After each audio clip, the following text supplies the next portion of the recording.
Jayam Vishnupad Paramahansa Prabhu Raja Acharya Astotar Sata Shri Srimad A.C. Bhaktivedanta Swami Maharaj Prabhupada Ki Jai. ISKCON founder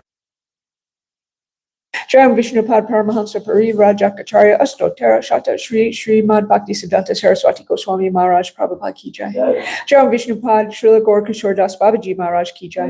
Jayam Vishnupad Srila Satchidananda Bhaktivinoda Thakur Ki Jai. Jayam Vishnupad Vaishnava Sarvabhuma Srila Jagannath Das Babaji Maharaj Ki Jai. Jaya Shri Rupa Sanata Bhatta Raghunatha Chitiva Gopala Bhatta Das Raghunath Sa Goswami Prabhu Ki Jai. Namacharya Srila Haridas Thakur Ki Jai. Prem Se Kaho Shri Krishna Chaitanya Prabhu Nityananda Shri Advaita Gadadhar Shri Vasani Gaur Bhakti Vrinda Ki Jai. Shri Shri Radha Krishna Gopa Govardhana Shramakun Radhakun Giri Govardhan Ki Jai. Shri Mayapur Dham Ki Jai. Shri Vrindavan Dham Ki Jai. Ganga Maya Ki Jai. Yamuna Maya Ki Jai. Bhakti Devi Ki Jai. Tulsi Devi Ki Jai. Ananta Koti Vaishnava Vrinda Ki Jai. Shri Harinam Sankirtan Ki Jai. Gunath Raj Srimad Bhagavatam Ki Jai. ISKCON Varma Guru Vrinda Ki Jai. Samaveta Bhakta Vrinda Ki Jai. Gora Pramanande Haribo. All glories to the simple devotees. All glories to the simple devotees. All glories to the simple devotees. All glories to Sri Sri Guru Sri Gauranga. All glories to Srila Prabhupada. Om Namo Bhagavate Vasudevaya.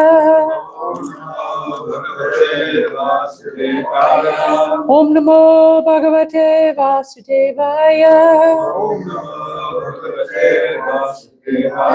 Om Namo Bhagavate Vasudevaya. Narayana Namaskritya Naram Jaiva Narottamam Devam Saraswatam Vyasam Tito Jayam Yuridayat Nasta Preshavatareshu Nityam Bhagavata Sevaya Bhagavati Uttama Sloke Bhaktir Bhavati Naistiki. Before reciting Srimad Bhagavatam, which is the very means of conquest, one should offer respectful obeisances unto the personality of Godhead Narayan, unto Narayan Rishi, the supremmost human being, unto Mother Saraswati, the goddess of learning, and unto Srila Vyasadeva, the author. By regular attendance in classes on the Bhagavatam and by the rendering of service to the pure devotee, all that is troublesome to the heart is almost completely destroyed.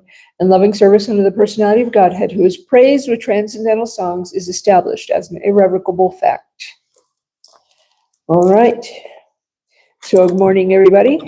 Today is March 15th, 2026, and we are reading Canto 4, The Creative Impetus, Chapter 2, The Activities of Maharaj Agnidra, and we're doing verse 12. Okay.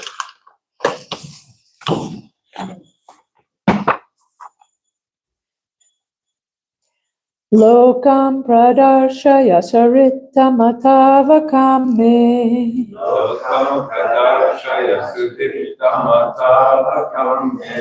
Yat ratyayitam urasava yavava purva. Yat ratyayitam urasava yavava purva. Asmad vidhasya mana unayana viparti. Asmad vidhasya mana unayana viparti. Bhava putam sarasa rasa sudhari vaktre. Bhava putam sarasa rasa sudhari vaktre. Lokam pradarshaya sarittamatavakame. Lokam pradarshaya sarittamatavakame. Yat ratyayitam rasava yavava parva. Yat ratyayitam rasava yavava purva. Asmad vidhasya mana unayana viparti. Asmad vidhasya mana unayana viparti. Bhava bhutam sarasa rasa sudhari vaktre. Bhava bhutam sarasa rasa sudhari vaktre. Okay, please share. Lokam pradarshaya sarittamatavakame. Lokam pradarshaya sarittamatavakarme.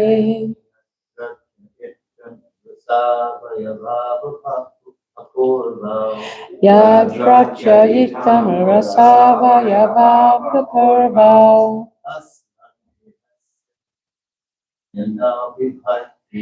Asmad vidhasya mana unayana viparti. Bhava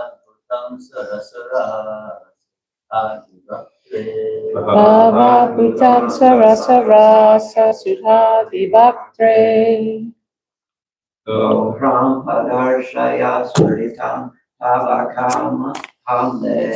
Lokam pradarshaya sarittamatavakame. Yatratyayitam urasava yadava purvo. Yatratrayitam rasava yavava purva. Asmad vedasya mana unayano viparti.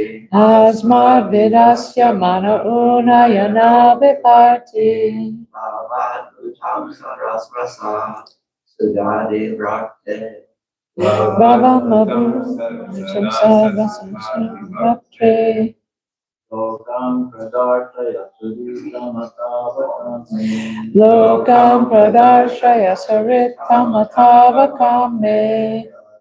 Yatratyayitam urasava yavava purva.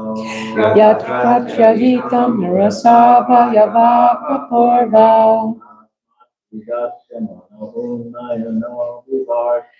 Asmad vidasya mana unayana viparti. Bhava putam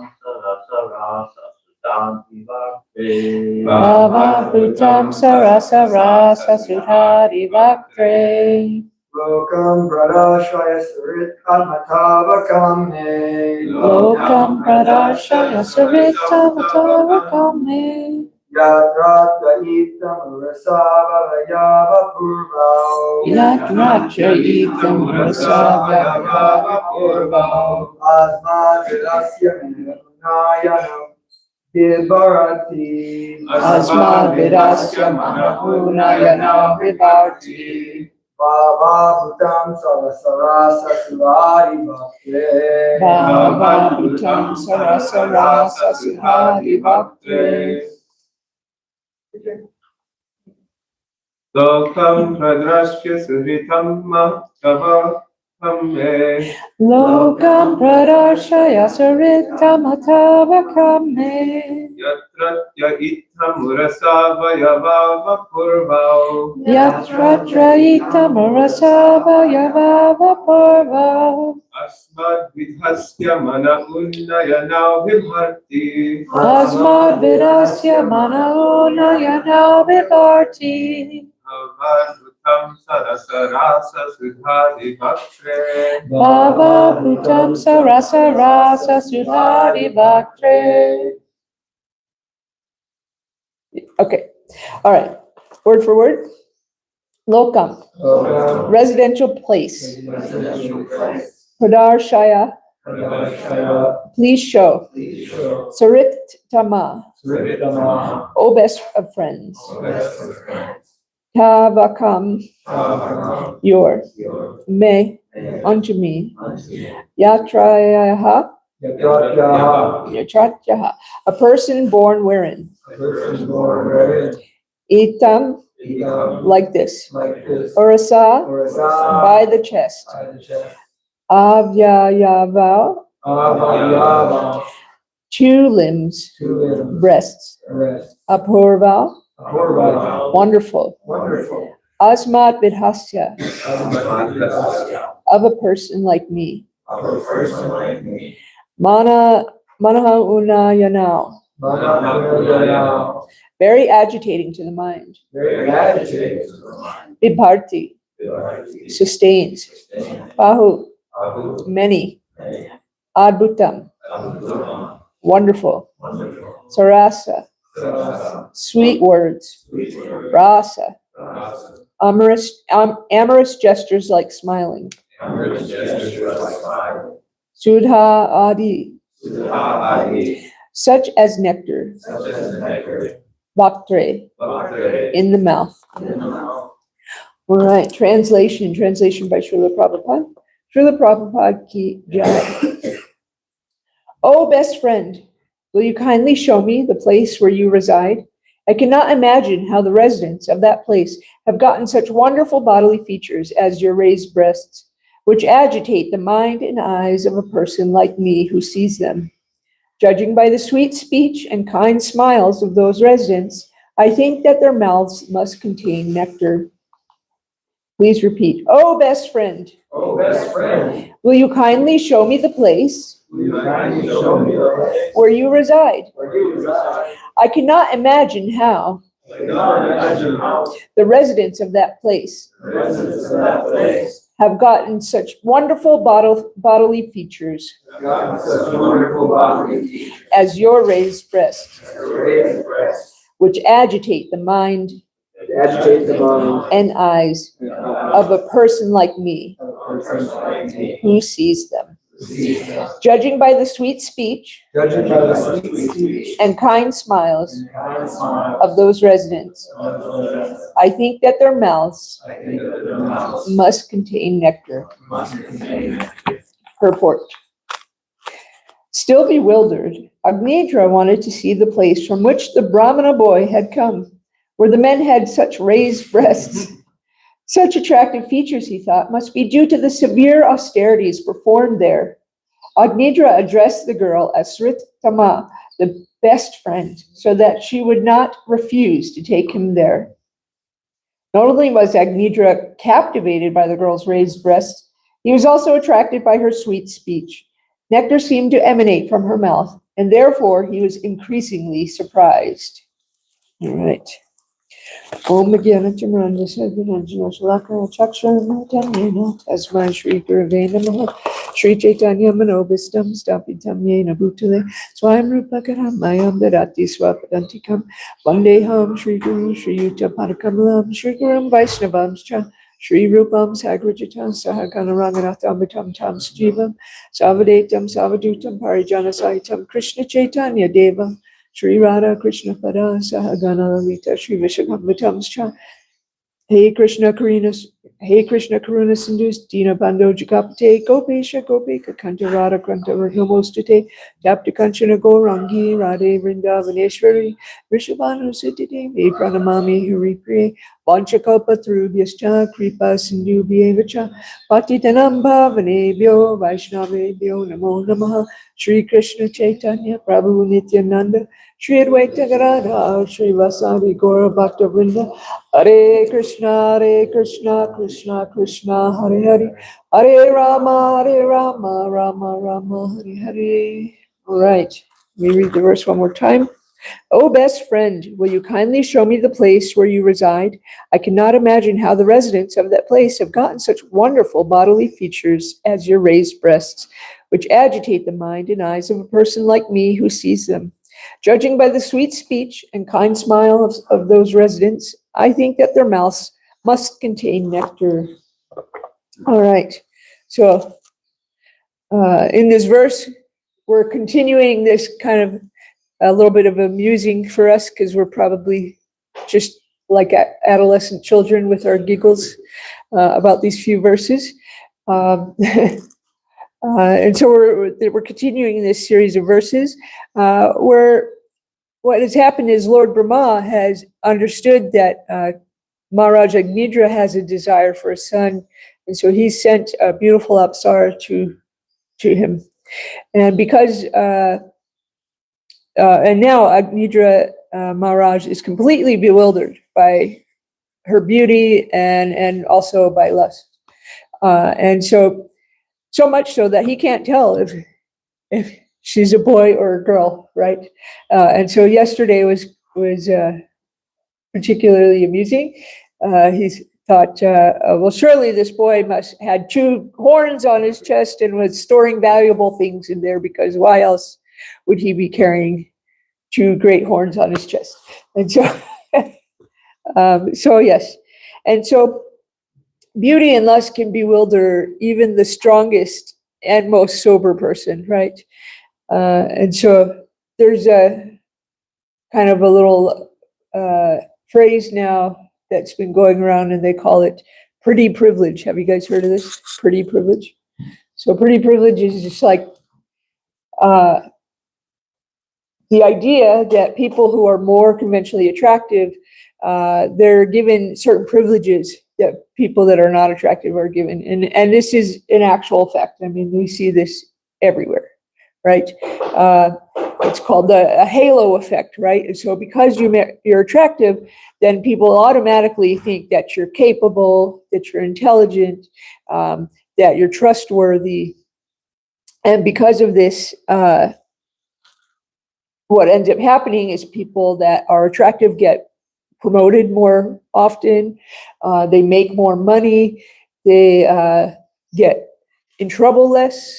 When they do get in trouble, their sentences are less than people that are unattractive, and people trust them more. And that's because we are all bewildered by beauty, all of us, right? And so this made me think of the story of Putana, right? Like what happened with Putana. So Putana was this great demon lady, and she was not attractive. She was not a good-looking lady at all, right? She was very, very demonic. And so what does she do? She decides she wants to go kill Krishna at the urging of Kamsa. And so she disguises herself as a beautiful young girl, right? And then so what was she able to do? Instead of, if she had shown up in her true form and she went to Krishna's home and said, oh, hey, let me see the baby, right? They would have said, heck no, get out of here. But because she looked like a beautiful young girl, she just walked right in there. She just walked right in there and was able to hold Krishna and everything, and try to kill him, right? And that is pretty privilege, right? If you're good looking, then people just think, oh yes, let this person come in, right? There is, one serial killer, Ted Bundy, was said to be very handsome, right? And he was able to gain the trust of women that were taught from a young age, don't talk to strangers, don't get in cars with strangers, don't do this. And women did. Why? Because he was a handsome fella, right? Right? So, and that's just the reality of beauty. And lust will make us do all kinds of things that we wouldn't otherwise do. So here in this verse, King Maharaj Agnidra is calling her best friend. So he will show. So she, who he thinks is a he, will show her village to him, because surely there's so many other beautiful boys like her with these raised breasts. So yeah. Oh yeah. There's lots of those. So anyway, so he's calling her best friend, and the thing is he doesn't know her. He doesn't know anything about her. She could be an awful person. She could be really mean. What if she's like mean to puppies? What if she smells bad? Right? He doesn't know that, right? What if she's stupid? Or what if she's untrustworthy? Or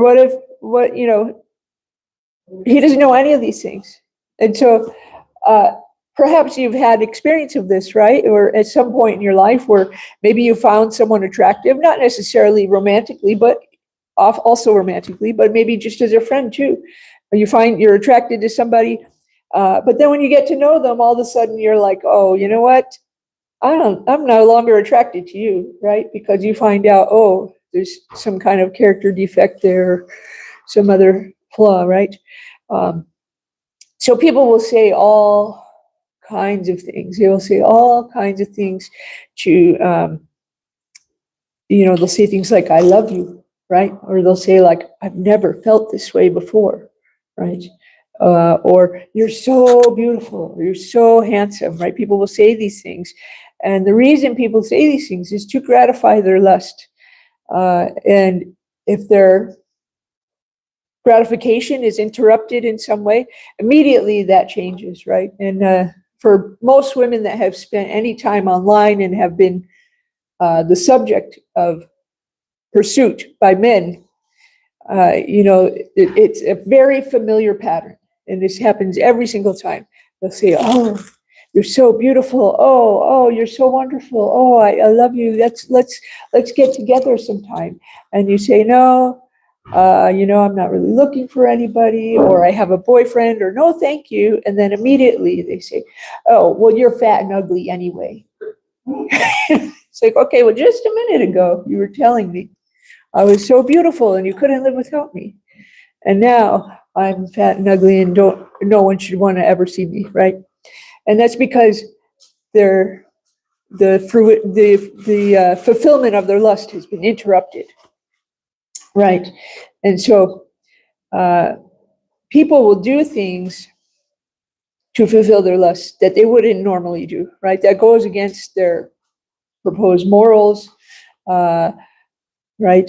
People will do things like break the law, right? They'll go after, underage teenage girls, right? That happens a lot, and boys too, right? It's in the news all the time with teachers in schools, right? That keeps happening. They will lie about their health, right? They'll lie about if they have an STD or not, right? Because they know if I tell this person that I have one, then they might not want to gratify my senses, right?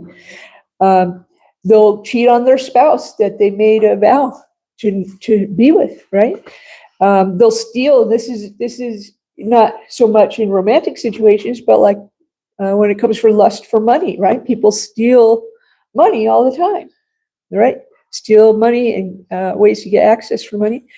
And then just last night, I was talking to our dear Shanta Mataji, and she was telling me about an incident that was happening at the Walmart last night, and there was one of the possible suspects was a man that had worked there, and he was a young man, and he was bothering all the girls, and he was running around and harassing them, sexually harassing them.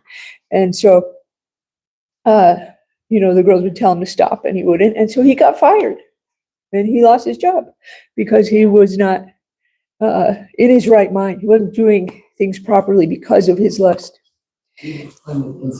Huh? Yeah, so there was a threat of a shooting. There was somebody making threats that they were going to come to the Walmart and shoot it up. And they were making the threats over they have like walkie-talkies that they use in the store to communicate with each other. And so somebody was on the walkie-talkie threatening them. So that's what makes it seem like it may have been a former employee, because they would know, what band that they transmit on the walkie-talkie and stuff like that. So I don't know if it was that guy. But I mean, I didn't share his name. So anyway, and lust also inspires people to do good things too. It's not just like bad things, right? Lust inspires people to, we'll say good things, quote unquote, right? It'll inspire people to build houses. It'll inspire people to learn a skill, right? Learn to play guitar so I can get the girls, right? It'll inspire people to become a doctor or a lawyer or whatever, So, I mean, it's not just like, quote unquote, bad things. Although sometimes it will inspire people to get rid of their children, right? I've seen this a lot where mothers, they want to go out and party. They don't want to take care of their kids. And so they end up leaving them home alone or with a stranger or something like that. Or sending the kids away altogether, right? Huh? Well, or aborting them. That was the other thing, right? And so these are things that people do when they're bewildered by lust. So our dear Tulsi Devi has some really harsh things to say about this whole interplay between men and women. And I remember when I first read this, and I'm going to read it to you guys. When I first read this, I was just so shocked. But as time has progressed, I've realized that in some ways this is very true. And so I was so shocked that I remember going to the only close family member I have, which was my cousin, and reading it to her and saying, listen to this. But there's some very big caveats with this. So we'll read this, and then, so this is the life of Tulsi Devi. This is this is from the Brahma Vaivarta Purana, which is retold by Amala Bhaktidas Swami. So I've actually read this book like 3 times. I really enjoyed it so much. And then it's actually his book. And then I called him yesterday and I said, do you have that book still? And he's like, no, you never gave it back. So it's in my house the whole time. All right. So Tulsi Devi, she was doing so many austerities because she wanted to be with Krishna, but it wasn't to be. Although ultimately it was. I mean, she's with Krishna every day. She's on his feet every day. But at one point, she ends up marrying this other king named Shankachuda. And so this is when they meet. And so, and there, previous to this, there was just a very nice description about how beautiful Tulsi was. She, all her ornaments and everything. And so Shankachuda sat down and he said to her, "Oh, beautiful girl, whose daughter are you, and how have you come to this forest? You look most fortunate and blessed. Indeed, you are the personification of heavenly joy, the best of women. You are a model of loveliness and can certainly bewilder even the saints." When Tulsi gave no reply, he asked, "Oh, gracious one, why don't you speak? I am your servant, so please greet me with the melody of your speech." Her head lowered, her face smiling. The beautiful-eyed Tulsi said, "I am the daughter of King Dharmadvaja, and have been practicing asceticism here. But who are you, and why are you talking to me? If a noble man sees a virtuous woman alone, he does not talk to her. So go away wherever you please." But Shankachuda did not move. Tulsi continued, "The sastras say that only a degraded man desires a woman. At first, a woman is sweet to a man, but later proves fatal. Though her mouth rains honey, her heart is like a jar of poison. She uses sweet words, but her heart is sharp like a razor. To achieve her own selfish ends, she is submissive to her husband. Otherwise, she is unsubmissive. While her face looks cheerful, her heart is dirty. Even the Vedas and the Puranas cannot fathom her character. A wise man never trusts a base woman. She has no friend or enemy, for all she wants are new lovers. When a woman sees a well-dressed man, she inwardly desires him, but outwardly she appears chaste and modest. She is naturally passionate, attracts men's minds, and eagerly engages in sex. Though outwardly she hides her lust and appears modest, when she meets her lover in secret, she is ready to swallow him up. When she does not have sex with him, she feels offended. Her body burns with anger and she begins to quarrel. When her passions are fully satisfied, she becomes cheerful. When unsatiated, morose. A woman likes a good lover more than sweet foods or refreshing drinks. She likes him even more than her own son. He is dearer to her than her life. But if the lover becomes impotent or aged, she regards him as an enemy. Quarrels and anger ensue. She then devours him as a snake eats a rat. She is rashness personified, a mine of vices. A woman is hypocritical, obstinate, and unfaithful. Even Lord Brahma, the other gods, are deluded by her. She is a hindrance on the path of austerity, an obstacle to liberation, an impediment to developing faith in Lord Hari, a refuge of all delusion, and a living chain that binds men to the world. She is like a magician and is as false as dreams. She appears to be very beautiful, but she is a bucket of stool, urine, gas, and blood. When God created her, he arranged that she should become the spirit of delusion to the deluded and poison to those who desire liberation. Thus, on no account should a woman be desired, and by all means she should be avoided. Shakatruta smiled and then answered, O goddess, what you have said is not completely false. It is partly true and partly false. From the Creator, we have come chaste and unchaste women. One is praiseworthy, the other is not. Examples of chaste women are Lakshmi, Saraswati, Durga, Savitri, and Radha. Women who are expansions of them are auspicious, glorious, and very commendable, such as Shatarupa, Devahuti, Svaha, Dakshina, Anusuya, Ganga, Aditi, Vedavati, etc. In every yuga cycle, these women are excellent. The heavenly prostitutes are also expansions and partial expansions of the above women, but they are not praiseworthy because they are unchaste. Women who are in the mode of goodness are virtuous and pure. The sages declare them to be excellent, but those who are in the modes of passion and ignorance are not so praiseworthy. The passionate ones are fond of sense pleasures, indulge in them, and always want to fulfill their selfish goals. Such women are usually insincere, deluded, and irreligious. Generally, they are unchaste, but women in the mode of ignorance are considered the worst. They are irresistible. So, Thank you. yeah, and so yeah, that seems a little bit harsh, but as I've thought of this over the years, I just find it more and more to be true. But there's a big distinction there, right? Because that's not all women, right? That's not. It's important to remember that this doesn't apply to virtuous women; those are trying to serve the Lord, right?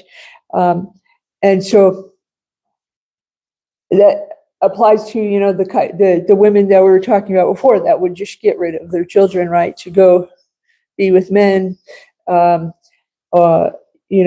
do all kinds of things, lie, whatever it is. So, but there's so many glorious stories of women in the Srimad Bhagavatam, and so it's important to make that distinction.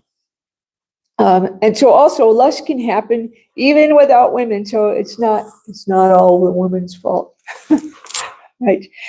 So there is a part in the third canto where Lord Brahma, he gives birth to demon sons, and they are so lusty that they chase after him to have sex with him, their own father, right? They're so overcome with lust that they don't care. They don't care if it's incest. And so It's just another example of lust completely bewildering you. And that one's a woman-free example, so can't blame us for all of it. All right. So in this verse, King Agnidra, he mentions the sweet speech of the residents of her village. So I'm guessing he's imagining, because he's asking her to take, he wants her to take him to her village, but then he's later saying about their sweet speech. I guess he's imagining because her speech is so sweet, right? And her smile is so sweet. And so a devotee should use sweet speech, right? We know that there's a lot of sayings around this, you attract more flies with honey than with vinegar, right? If you don't have anything nice to say, don't say anything at all, right? And so, and then in the Bhagavad Gita, a sweet speech is considered an austerity of speech, right? And the Bhagavad Gita 17:15 says, austerity of speech consists in speaking words that are truthful, pleasing, beneficial, and not agitating to others, and also in regularly reciting Vedic literature. And the purport says, one should not speak in such a way as to agitate the mind of others. Of course, when a teacher speaks, he can speak the truth for the instruction of his students.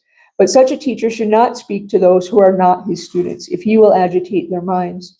This is penance as far as talking is concerned. Beside that, one should not talk nonsense. The process of speaking in spiritual circles is to say something upheld by the scriptures. One should at once quote from scriptural authority to back up what he is saying. At the same time, such talk should be very pleasurable to the ear. By such discussion, one may derive the highest benefit and elevate human society. There is a limitless stock of Vedic literature, and one should study this. This is called penance of speech. Right. So our speech should be sweet. It should be pleasing. It should be kind. It should be truthful. And if you're instructing someone, of course, sometimes you have to correct them. But if they're not your student, don't instruct them, right? There's so many conflicts that I see that happen because somebody that is not accepted as a person's teacher then instructs them on how to do something, and sometimes is quite harsh about it. And when I think about all the people that I personally like to be around, the devotees I like to be around, they speak sweetly. They're not complaining. They're not gossiping. They're not talking bad about others. They're just speaking sweetly, and it's nice and pleasurable to be around them. And so one of the worst things that you can do is to turn someone away from devotional service because of your unkind words, right? Or even because of seeing them on the bodily platform, right? We've seen this happen where someone speaks unkindly to people, and then they become hurt and they don't want to continue doing devotional service. Or maybe they want to, but not here, right?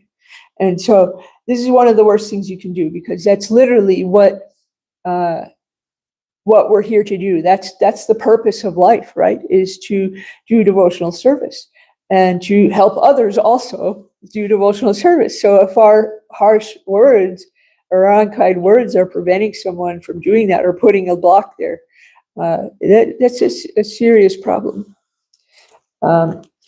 Okay, so I have a few stories, although they all star one particular incarnation of Lord Vishnu. But I think that definitely illustrates this bewildering power of beauty. And so I wanted to talk about the Mohini incarnation of the Lord, right? And we've heard some very nice classes about this over the years.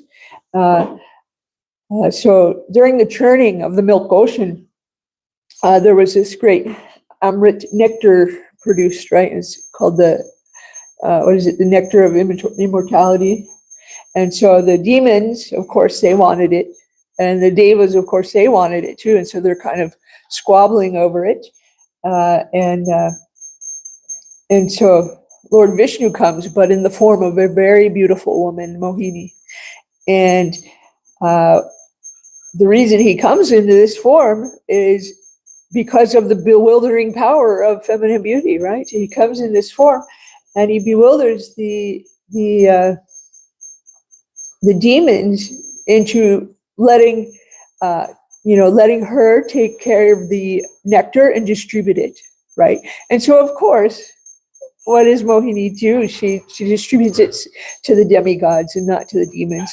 And so, but the demons, they were just so bewildered, like, oh, this beautiful woman. Yes, of course, you can do whatever you like. Yes, here, take it, take everything, right? Because they're just so bewildered.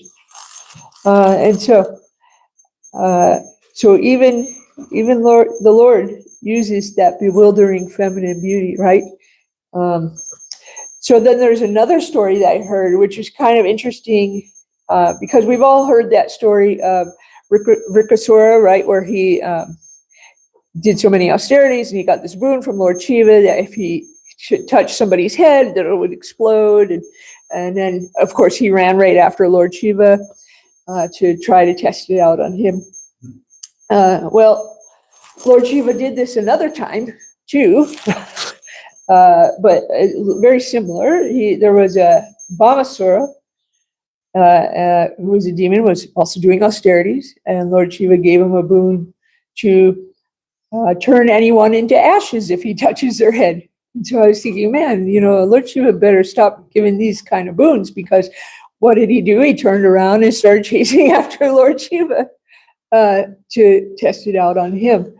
And so I think, if I was Lord Shiva, I would think maybe I should not grant these type of boons, or somehow grant them from a long distance away. So Lord Shiva asked for help from the Lord, and he came as Mohini. And so again, the beautiful, bewildering form, feminine form, convinced Bhamasura to dance with her, and convinced him to sort of mimic her dance movements. And of course, one of them was touching his own head. And so then he turned to ashes, right? And so, pretty close to that other story with Rikasura. And so then there is another story with Lord Shiva, where Lord Shiva, he just hears about the Mohini form of the Lord. He hears Narada Muni talking about it. And so he's kind of really intrigued by this. And so he's, asking the Lord, please, I want to see this form. And so the Lord appears as Mohini, and Lord Shiva, he just loses all sense, right? He loses all sense. He starts chasing after her. I mean, he loses all the sense and all the effects. He's doing so many austerities, was a great, ascetic, and still he was completely bewildered by that feminine beauty of the Lord. So I guess, yeah, go ahead. And there's also Lord Brahma chased after his daughter. His daughter, yeah, I was going to bring that up too. Absolutely, yeah. There's that part where Lord Brahma, gave birth to a daughter, and then saw how beautiful she was, and started chasing after her, which is kind of very shameful, right? So these are all different ways that lust is just completely bewildering. It doesn't matter how if you think that oh yes, I'm so advanced, it's not going to bother me at all. Just be careful, because if it's happening to Lord Brahma and Lord Shiva, it could happen to you too. And so mostly in conclusion, there's a couple of things I want to say, is that if you want pretty privilege, right? If you want to be more beautiful, you want to have that pretty privilege, one of the things you can do is practice Krishna consciousness, because it makes devotees attractive, right? A devotee becomes attractive because and they become effulgent, right? They kind of get this like glow, and we've seen it happen, right? We've seen people come, and then they start chanting a little bit, they do a little devotional service, and suddenly their face is so much brighter. It's literally effulgent. And you see this in artwork throughout the thousands of years, right? Pictures of saintly people are always pictured with a halo around them, right? In Christian art, they have a halo. in Hindu art, they have a halo, right? And that's because that light, right? There's so many people that are meditating on the light. They want to go into the light. They're meditating on the light. Well, that light is the light of Krishna shining through, right? And so you can get that too if you serve the Lord, if you serve Krishna, you do devotional service, practice Krishna consciousness. And then finally, a woman should use their power of bewilderment to inspire others to devotional service, right? Because we can use everything in Krishna service. And so, and men too, they I think a woman's power to bewilder is a little bit greater, right? I mean, there's one time my mother and I were crossing the street and we were on our way we had to go to court for some reason. So we were dressed very nicely, in nice dresses, and we looked very pretty. And this other man was crossing the street in the same crosswalk, and he's riding a bicycle and he's crossing the street. And he's too busy looking at us. He wasn't paying attention where he was going. He ran right into a telephone pole and fell off his bike. And so we just looked at him and started laughing, which I'm sure was, embarrassing for him. And then we ran away, and so I can't ever remember a time where I stared at a man when I was crossing the street. So I walked into something, you know what I mean? So women should use that power that they have of that bewildering beauty to inspire others to devotional service, and to use that beauty in devotional service, because it is something that even in the secular world, right? There's this theory that for a woman, her currency is basically like beauty, right? And for a man, his currency is usually like money or stability, right? And they're saying, oh, the women, they're just, looking for, they're just gold diggers. But no, women value stability, men value beauty, So, and so those are the two currencies that we have. So I guess I'll end there. If there's any more comments or questions or stories, yeah. Yeah, I have a question about, when a man is attracted to a woman in the material world, so he's getting bewildered and entangled like that. But if Lord Shiva is attracted by Mohini Murti, that's not a material form. Mm-hmm. So isn't that different? Isn't that purifying? Instead of bewildering, it's purifying. Yeah, I mean, sure, if he's attracted to a form of the Lord, yeah, I mean, that is purifying, but still he was able, that initial attraction, right? It was happening despite all his austerities and everything. So, I mean, there's a big difference between a common woman and the Mohini form of the Lord. So I don't know what their question is, yeah, I mean, sure, yeah, if you're attracted to the Lord in whatever form, that is purifying, yes. But if a man is attracted to a regular woman, then that's usually not purifying because she's not the Lord. Yeah. That wasn't illusory potency. That was yeah, but he wanted to see. He asked specifically, "I want to see the illusory potency." So it was Krishna, but the illusory potency is also Krishna. So he was asking to see the illusory potency, so he showed it in the form where I Murti.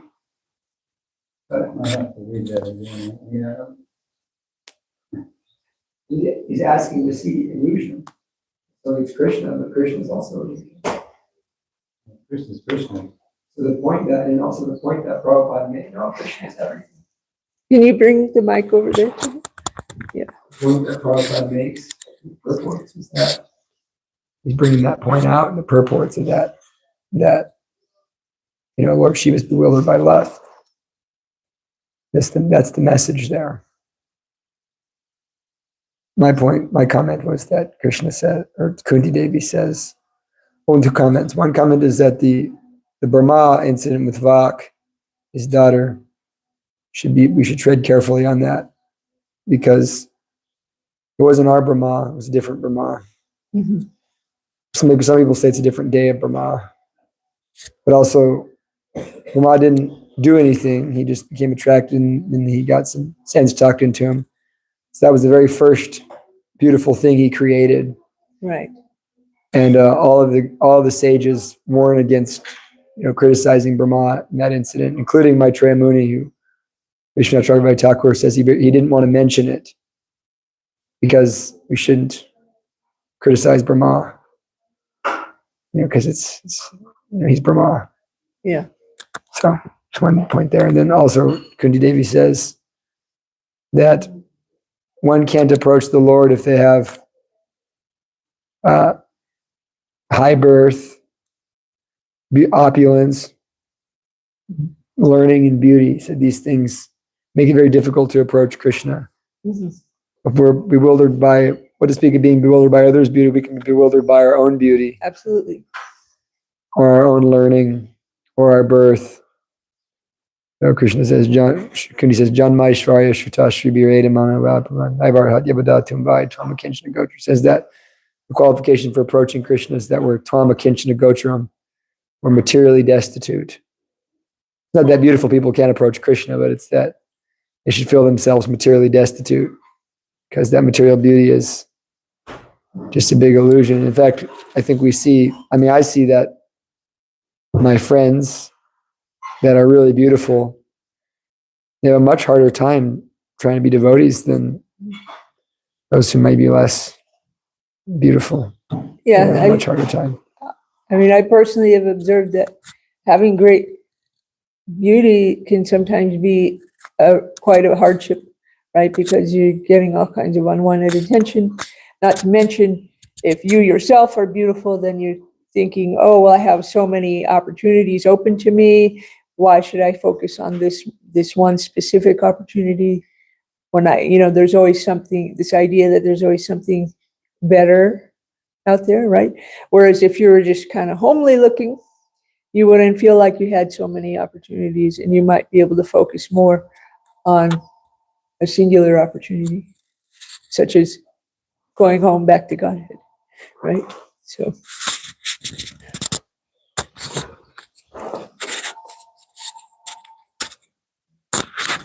And then also, some people, all their good karma is in their beauty, Yeah, and they don't have any brain substance. right. Or, somebody's really good looking, and then they're treated of just like being a bimbo.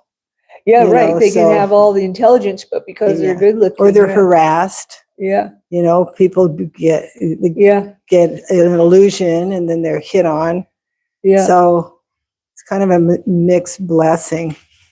Right, yeah. People don't take you seriously sometimes, especially if you're an attractive woman, they won't take you seriously. Right, I remember hearing about women that, are powerful, like in politics and stuff. And I don't remember which woman it was saying, but like basically they had to sort of make themselves less attractive in order to be respected, Right. So, yeah.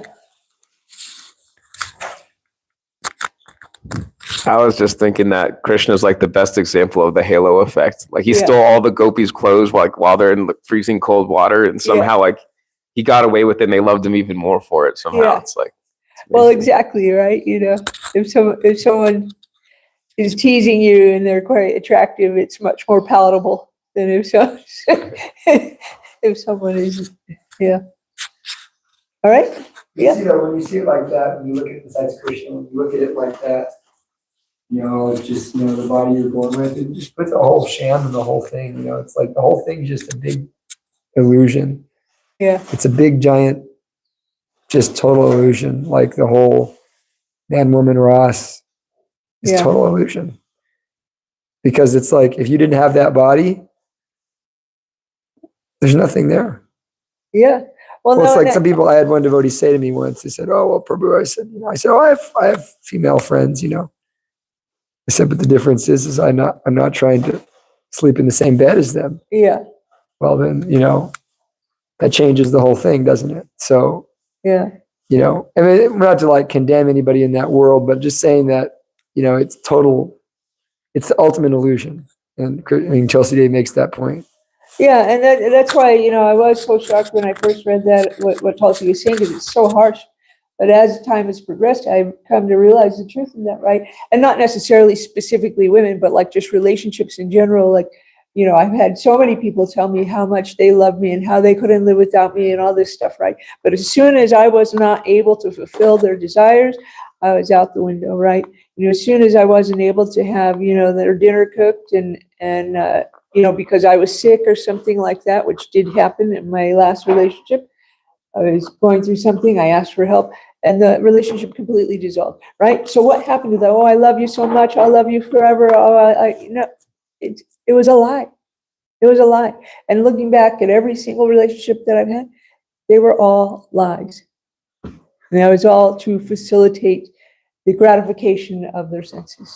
So I think Chandrika had something.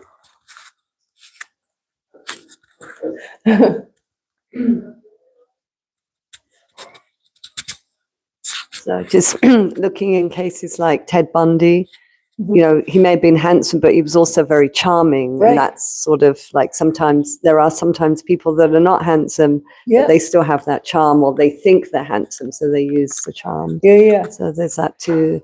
Also, I was thinking about, male or female, like when they're keeping themselves fit, whether it's at the gym or whatever. Ultimately, it's good to keep yourself fit because you want to do devotional service. Some people abuse it and say, hey, I look good and I'll look more attractive. But, right. But there are people that are genuinely want to keep themselves fit so they can be healthy throughout their lives. And sometimes they get accused that they're, like trying to be attractive or something, when it's really just more keeping yourself healthy and strong and for devotional service. Yeah, and it is important there's no reason to like artificially make yourself unattractive, right? I mean, and really what the whole gauge of attractiveness, really things that human beings find attractive are things that indicate a healthy human being. So, I mean, that's what people find attractive, except for that whole time in the 90s where they had the heroin chic look that was really popular in the fashion world, but we'll just not talk about that. All right, one more. Ted Bundy was from my hometown. He lived in our neighborhood. Oh, wow. All right.